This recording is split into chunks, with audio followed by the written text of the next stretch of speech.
आज की इन तस्वीरों से साफ है कि माफिया और अपराधियों के खिलाफ योगी सरकार जीरो टॉलरेंस की नीति पर काम कर रही है।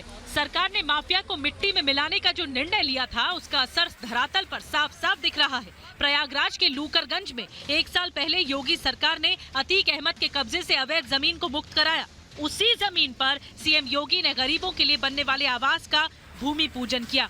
इस जमीन पर प्रधानमंत्री आवास योजना के तहत गरीबों के लिए 76 फ्लैट बनाए जाएंगे।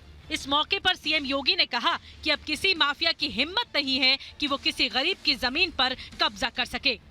ये जीरो टॉलरेंस की नीति का ही परिणाम है कि आज पेशेवर माफिया और अपराधियों की जमीनों को कब्जों से मुक्त करके उन पर गरीबों के लिए आवास बनाए जा रहे हैं। अराजकता का प्रतीक बनकर के व्यापारियों की संपत्ति पर, गरीबों की संपत्ति पर उसी प्रकार से कब्जा करते थे जैसे श्री सिद्धार्थनाथ सिंह जी कह रहे थे कि एक पासी परिवार के 2 साल के बच्चे को एक माफिया फाड़ने की धमकी देता है। उत्तर प्रदेश के अंदर किसी माफिया की हैसियत नहीं, किसी गरीब की, किसी व्यापारी की, किसी कमजोर की संपत्ति पर कब्जा कर सके। तो उस अवैध कमाई पर अब सरकार का बुलडोजर चल रहा है।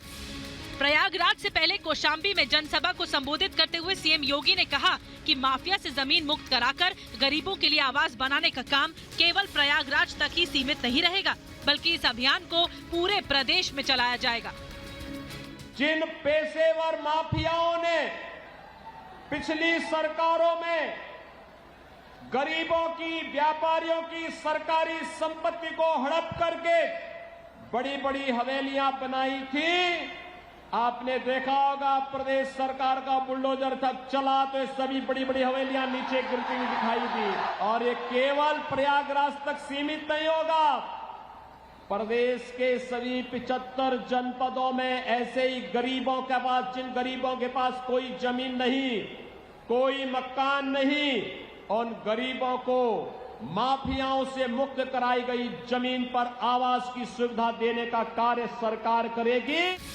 माफिया को